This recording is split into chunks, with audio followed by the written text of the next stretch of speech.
Hola, soy Lu. Bienvenido al canal Minuto de Terror. Dale like y suscríbete al canal. Comenta de qué región de México eres. Me llamo Rafael Costa, 40 años hoy, pero cargo recuerdos que nunca se borran.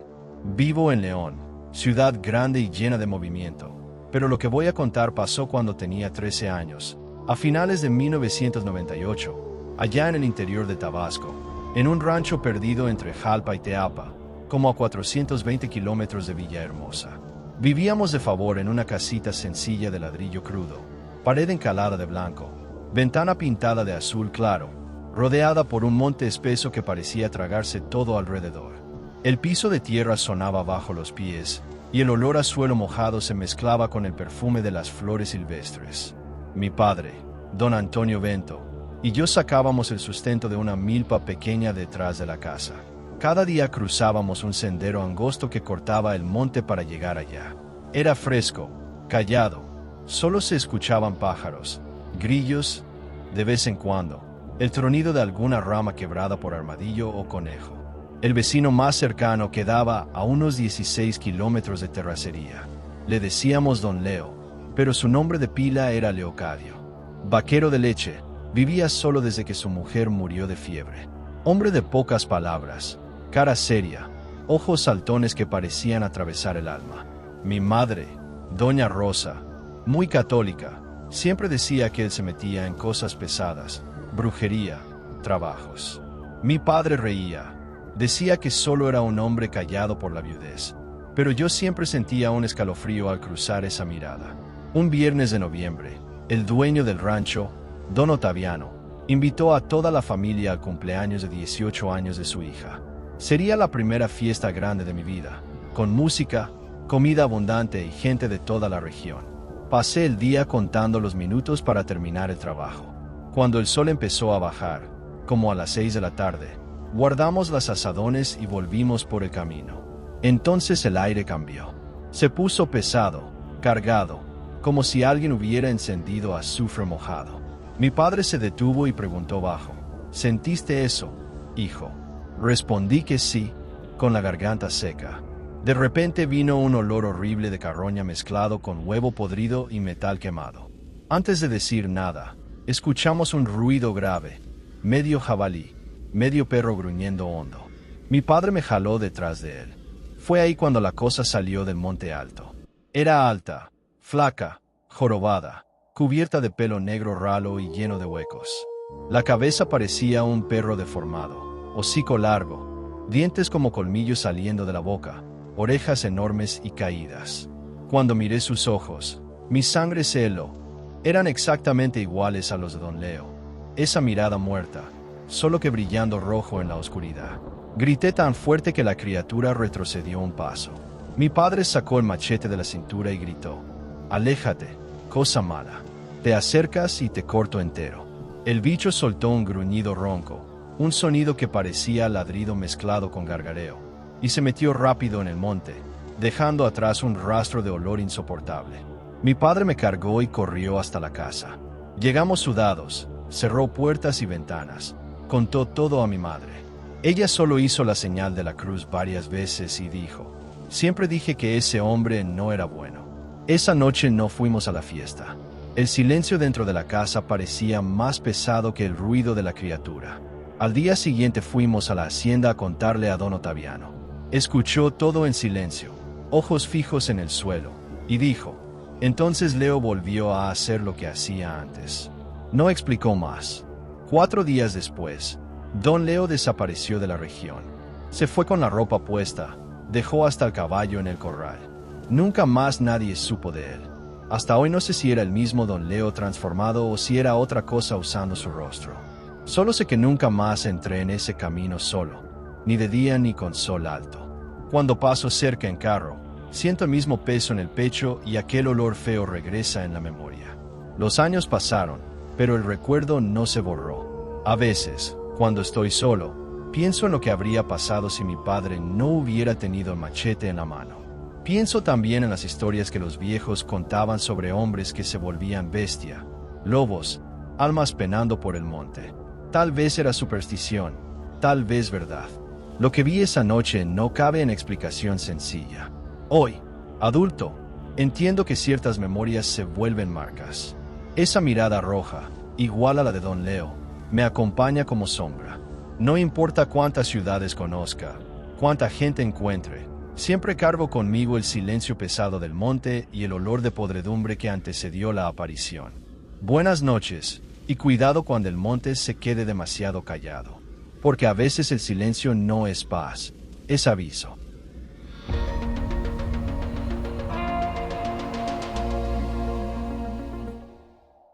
Me llamo Diego Hernández, tengo 39 años y vivo en León, pero esta historia no es mía, es de mi madre, Doña Ivete.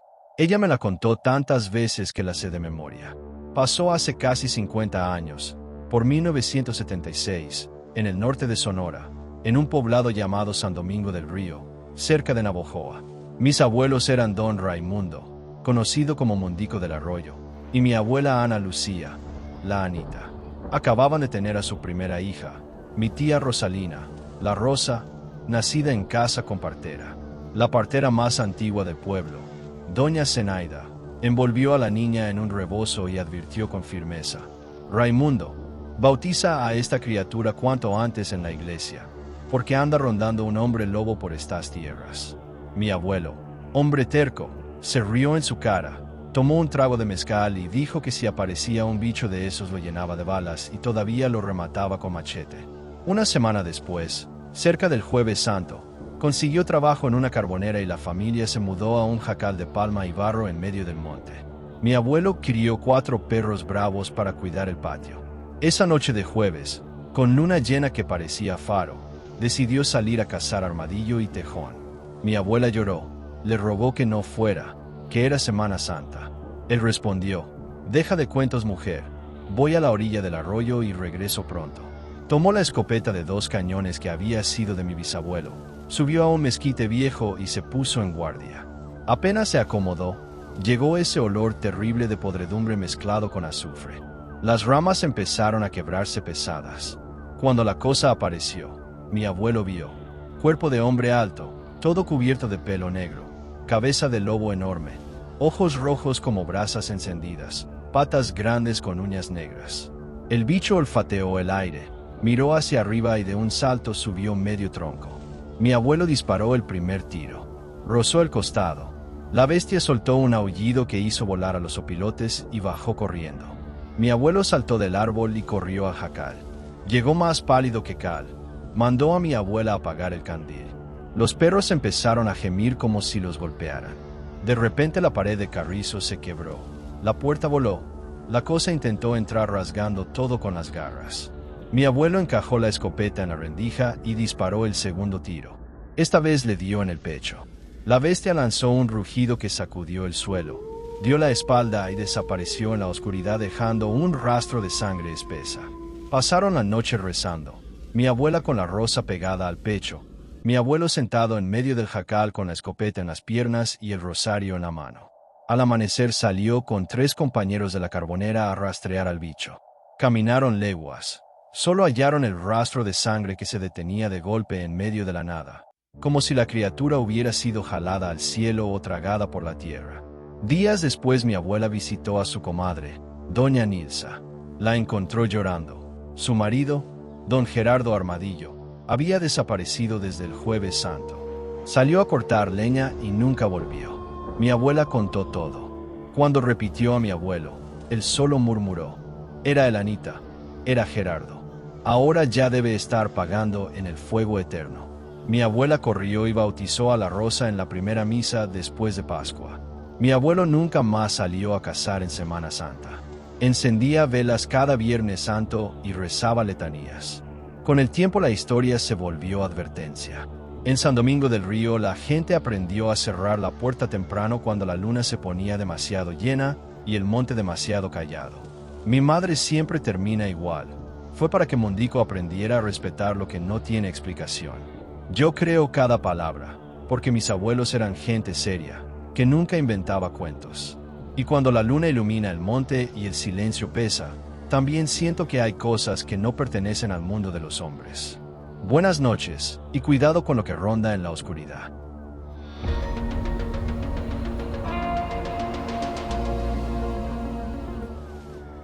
Mi nombre es Lucas, tengo 26 años, pero la historia que voy a contar no es mía. Es de mi madre, Rosa. Ella tenía unos 17 años en aquel tiempo. Hoy tiene 56, y cada vez que este tema aparece, que es muy raro, habla con voz baja, ojos fijos en un punto invisible, como si todavía sintiera el olor podrido en el aire. En ese tiempo la familia vivía en un lugar llamado Rancho del Corral Viejo, allá por las afueras de Culiacán, en el interior de Sinaloa. Era una zona tan apartada que la señal de celular ni soñaba en llegar y la luz eléctrica solo aparecía cuando todo el día San Pedro estaba de buen humor. El poblado tenía unas 15 casas dispersas, monte cerrado a los lados del camino de terracería y una oscuridad tan espesa de noche que parecía cortarse con cuchillo. Todos conocían a don Damián. A sus espaldas lo llamaban Damián Loco. Era un hombre flaco, quemado de sol, siempre descalzo, con uñas negras de tierra y cicatrices que nunca cerraban. Vivía en una casita de adobe casi cayéndose, al final del sendero. Nadie lo veía comprar nada en la tienda más que piloncillo y mezcal.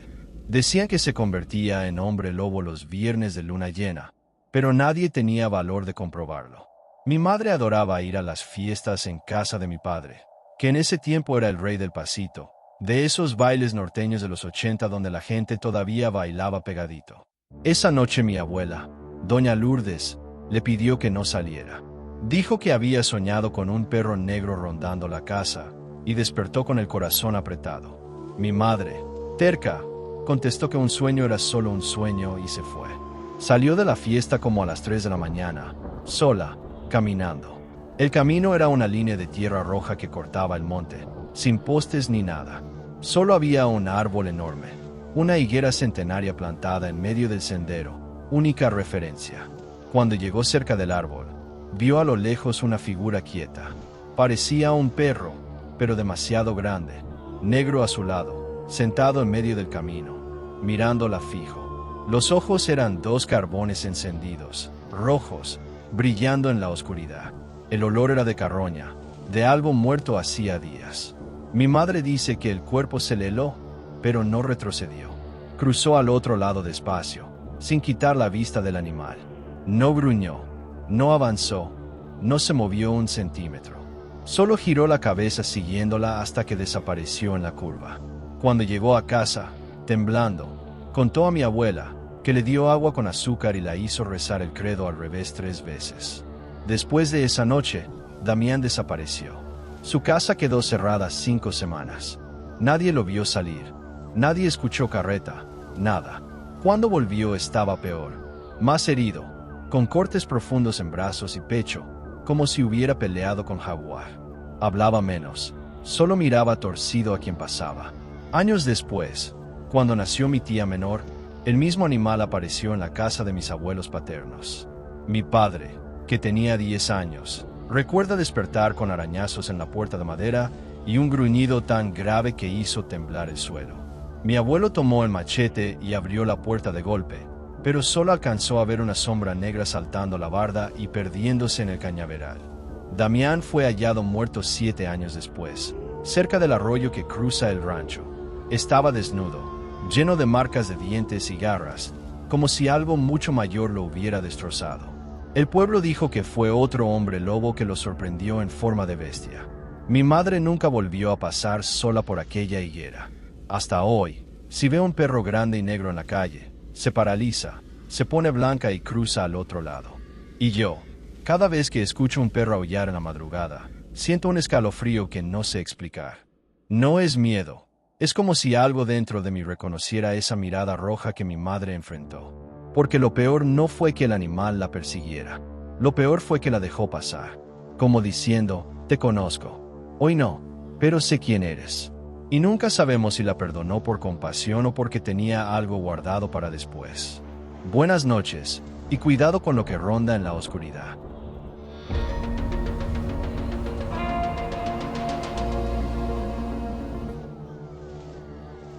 Hola gente, me llamo Camila. Tengo 39 años y vivo en Tultitlán, pero esta historia no es mía, es de mi tía abuela Neusa, la hermana menor de mi abuela materna. Ella tenía como 16 o 17 años cuando pasó, por allá de 1964 o 1965, en el pueblito de San Benito de la Sierra, arriba en la Sierra de Puebla, donde el viento corta como navaja y la neblina se traga todo. El pueblo era chiquito, unas 30 casitas de adobe y madera, sin luz eléctrica, puro quinqué y vela. Todos se conocían de nombre y apodo. Había una vecina que le decían Doña Erlinda. Vivía en una casa pintada de azul desteñido al fondo del camino de terracería. Era una señora flaca, siempre con rebozo, calladita. Decía que vivía con su marido y un niño chiquito, pero nadie, absolutamente nadie, jamás vio ni al marido ni al chamaco. Cuando le preguntaban decía que el hombre estaba muy enfermo, que no salía y que el niño era muy débil. Las ventanas siempre cerradas con tablas, cortinas gruesas que nunca se movían, y de la casa salía un olor raro, medio dulce, medio podrido, que traía el viento. Una noche mi tía Neusa tuvo que llevar un frasco de cajeta a la comadre que vivía del otro lado del pueblo. Salió como a las 9:30, 10, con una lámpara de petróleo en la mano porque la calle era pura oscuridad. A la vuelta, al pasar enfrente de la casa de Doña Erlinda, sintió un frío que no era del aire. Los grillos se callaron de golpe. El ambiente se puso pesado, como si le hubieran echado una cobija mojada encima. Ahí fue cuando oyó un ruido seco en el traspatio, como si algo grande se arrastrara entre los platanales. Alumbró con la lámpara y vio, entre los troncos, una figura alta, peluda, con cuerpo medio humano pero hocico largo, orejas puntiagudas y ojos rojos que brillaban como carbón encendido. La cosa estaba agachada, mirándola fijo. Mi tía dijo que sintió que se le paró el corazón. La lámpara le tembló en la mano, la luz bailó, y el bicho siguió quieto, nada más respirando fuerte, un ronquido que parecía salirle del pecho y del suelo al mismo tiempo. Soltó la lámpara y salió corriendo, gritando, hasta llegar a la casa. Mi bisabuela pensó que era calentura, que era imaginación, pero mi tía juró hasta su último día que vio lo que vio. Al día siguiente mi bisabuelo fue a tocar a casa de Doña Erlinda a preguntar si todo estaba bien. Ella abrió apenas una rendijita, pálida, nerviosa, diciendo que no había oído nada, que nadie había salido, que seguro era un perro callejero. Pero la voz le temblaba. Después de eso todo el pueblo empezó a sentir cosas raras. Vacas aparecían muertas en el potrero con el cuello torcido y mordidas que nadie conocía. Cabras desaparecían y solo encontraban los huesos limpios. De noche se oían aullidos que no eran de perro ni de coyote. Eran más graves, más de lamento. Huellas enormes con garras aparecían en el lodo después de la lluvia, pero se borraban antes de mediodía, como si el sol quemara la prueba. Años después mi abuela vio a Doña Erlinda de madrugada en el Panteón Viejo, arrodillada en una tumba sin nombre, poniendo flores negras y hablando bajito con algo que nadie veía. Cuando mi abuela la llamó, se levantó de un brinco, escondió lo que traía en el delantal y salió casi corriendo, volteando para todos lados. Nunca, jamás, nadie vio la cara del marido ni del niño. Cuando Doña Erlinda murió, unos 10 años después, abrieron la casa por primera vez. Había un cuarto cerrado con candado por dentro, paredes rayadas de piso al techo, marcas de uñas profundas en la madera, y un olor a animal que hizo vomitar a los hombres que entraron. El ataúd salió cerrado. Nadie lo veló, y la camioneta del municipio se llevó todo el mismo día. Mi tía Neusa nunca volvió a pasar enfrente de esa casa. Cuando contaba la historia la voz se le ponía ronca, se le llenaban los ojos de lágrimas y siempre terminaba con la misma frase: yo sé lo que vi. Eso no era perro, no era gente, no era nada que Dios haya hecho bien. Y hasta hoy, cuando nos juntamos en familia y alguien le pide que cuente, hace 3 veces la señal de la cruz. Mira a los lados y dice bajito: hay cosas que no hay que andar moviendo. Hay vecinos que sonríen de día y aúllan de noche. Y hay puertas que es mejor que sigan cerradas para siempre.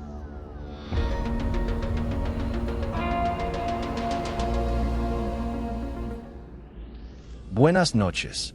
Mi nombre es Marcos Venancio. Tengo 39 años y vivo en un pueblo pequeño llamado San Benito del Valle, allá en el interior de Coahuila.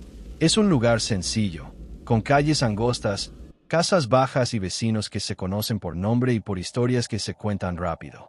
Yo y mi esposa trabajamos juntos preparando empanadas, tortas y pasteles para vender en la calle y entregar en fiestas. Es un oficio duro, pero nos da orgullo porque cada pedido es fruto de nuestro esfuerzo y sustento de la familia. En 2019 viví la noche más aterradora de mi vida. Una noche que empezó como cualquier otra, con esperanza y alegría, pero terminó marcada por 2 fugas de la muerte. Primero de unos ladrones, después de algo que parecía no ser humano. Ese sábado tenía un pedido grande de antojitos para entregar cerca de la gasolinera Pemex que está en la salida del pueblo. Acordé con el cliente dejar todo a las 5:30 de la tarde. Estaba feliz porque las ventas iban bien. Habíamos comprado un horno más grande, contratado un ayudante y yo había conseguido una itálica FT150 nueva para agilizar las entregas. Era símbolo de que nuestro esfuerzo rendía frutos. Antes de salir de casa sentí un dolor fuerte en el pecho, una sensación rara que nunca había sentido. Era como si algo me avisara que no fuera. Pero respiré hondo y seguí. La vida en el norte no da espacio para dudas. Si hay trabajo, hay que cumplir. Llegué a la gasolinera, estacioné la moto y saqué el celular para llamar al cliente. Me extrañó no ver a nadie esperando.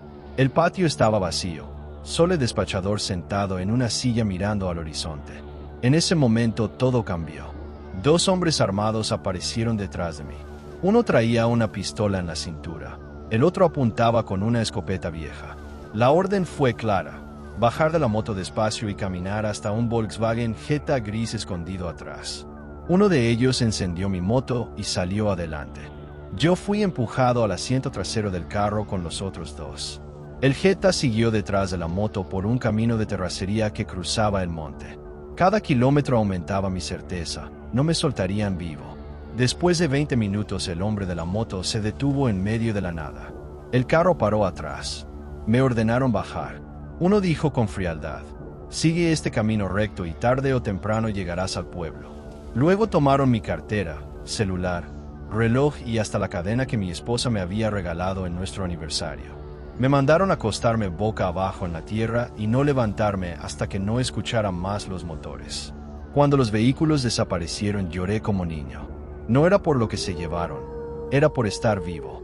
Me quedé un rato tirado, luego me levanté, miré el cielo oscuro y empecé a caminar. El camino era angosto, rodeado de monte cerrado. La luna apenas iluminaba la tierra rojiza. Tomé una rama seca para defenderme de alguna víbora o animal. No caminé ni 10 minutos y sentí que no estaba solo. Un escalofrío me recorrió la espalda. Cada paso mío parecía acompañado por otro, más ligero, como si alguien caminara de puntillas. Me detuve. El sonido se detuvo. Volví a andar.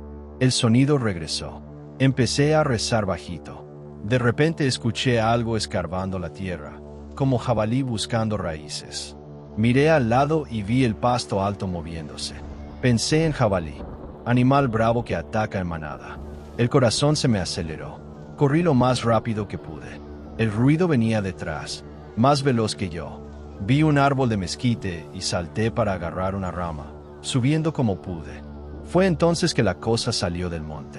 No era jabalí, era una criatura alta, flaca, caminando en 2 piernas. El cuerpo parecía humano pero cubierto de pelo negro y ralo. Los brazos demasiado largos, la cabeza como de perro grande, hocico largo, orejas puntiagudas. Se detuvo en medio del camino, levantó el hocico y olfateó el aire. La luna reflejó en sus ojos amarillos. Me miraba fijo. Yo quedé congelado en la rama. De pronto bajó el cuerpo, se puso en 4 patas y empezó a avanzar despacio hacia mí, oliendo el suelo. El pánico me dominó. Grité y salté del árbol. Caí mal pero corrí gritando por ayuda. La criatura no corrió al inicio, solo me observaba, como disfrutando mi miedo. Pero cuando ya estaba lejos escuché pasos pesados detrás. Era ella. Corría rápido, cada vez más cerca. En ese momento vi 2 luces y el giro azul y rojo. Una patrulla de la policía estatal venía de frente. Empecé a agitar los brazos y gritar. El carro frenó. 2 oficiales bajaron con armas listas preguntando qué pasaba. Les conté del asalto, de la moto robada, de haber sido abandonado. Uno explicó que el despachador de la gasolinera había visto todo, anotado la placa del Jetta y llamado a la policía. Me llevaron a la comandancia, hice denuncia y llegué a casa de madrugada. Conté todo a mi esposa, pero guardé en secreto la parte de la criatura. ¿Quién me creería? Solo ella sabe hasta hoy. Con el tiempo, escuchando otras historias, concluí. Era un nahual, un hombre lobo. Estaba jugando conmigo, cazando por diversión. Si la patrulla no aparecía en ese instante, yo no estaría aquí contando. Esa noche escapé de la muerte 2 veces, primero de los ladrones, después de las garras de ese ser. Hasta hoy agradezco a Dios y al despachador que salvó mi vida sin imaginar lo que realmente me perseguía en la oscuridad del monte.